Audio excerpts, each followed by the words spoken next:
মানুষ ধর্মই পরম ধর্ম। মানুষ সেবায় মানুষের ভজন সাধন করলেই মানুষ বুঝলেই আল্লাহকে বোঝা হয়ে যায়।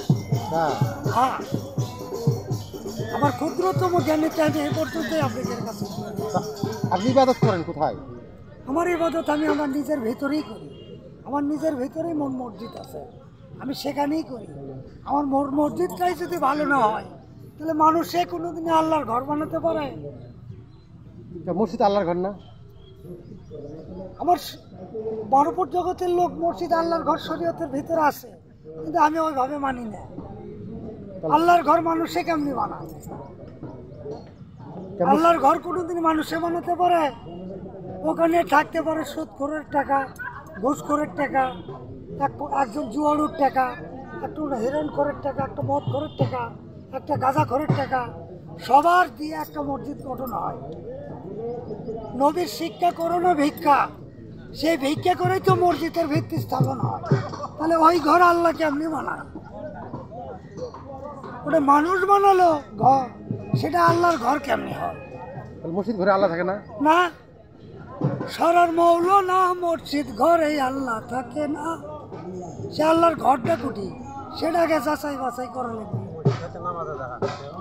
নামাজের জায়গা ওটা তো মসজিদ ঘরে তো আল্লাহ থাকে, আল্লাহর ঘর তো ওটা আমরা বলে থাকি আল্লাহর ঘর। আল্লাহকে আপনি আমি সবাই ঢয়ালে বেড়াই, কিন্তু আল্লাহকে ব্যতিক্রম কোনো চোখে দেখা যায় না। শুধুমাত্র যারা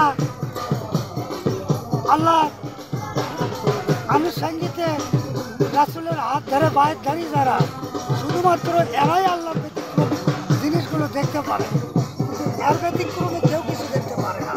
তার কারণ কি?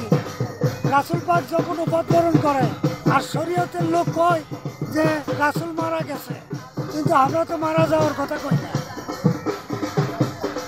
আমরা মারা যাওয়ার কথা কই না।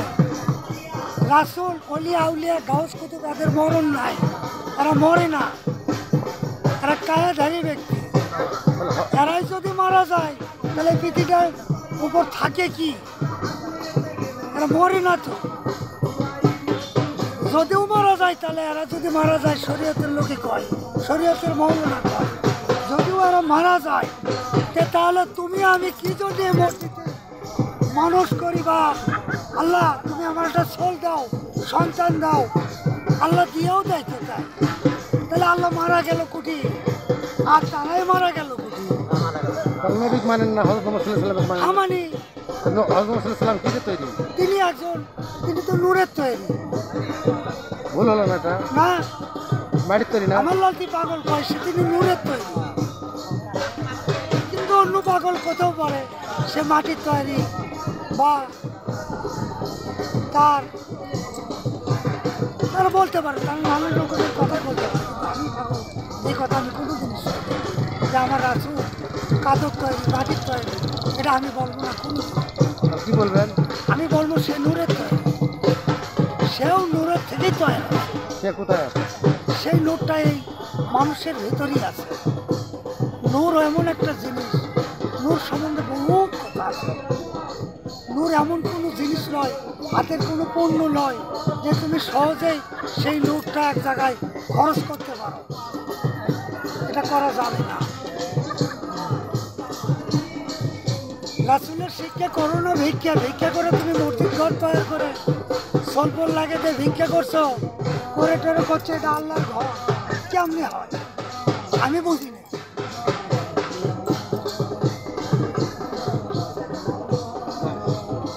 আর তোলে না, আমাকে অন্যভাবে মানুষে করতে পারে। ঠিক আছে ভাই, ধন্যবাদ। আমি নেটে দিলে অন্যভাবে বলতে পারে, চাচা আমার এমন কোনো দুঃখ নাই। আমার ভাষা দিলেও যা, কাটে দিলেও তাই, আমার জানাজা করলেও যা, না করলেও তাই, শ্মশানত করলেও তাই, আমি যা তাই। আমি নিজেই জানি না আমার নিজের ঠিকানা। ভাই আপনার নামটা কি হলো তাহলে? আমার নাম মোহাম্মদ উজ্জ্বল হোসেন, মহাস্থানবী সুলতান বাবার পাগলা। আমি সুলতানের পাগলা। তাহলে শেষে একটা গান শোনান তো ভাই। আমার মায়াও এই জায়গার থেকেই চাই লেগেছে। আমার মায়ের বাদনের গান তো একটা সুন্দর একটা গান। আমার মায়াও মায়ের গান এই জায়গার থেকেই আমার চাই লেগেছে, তাই আমি তার ধারি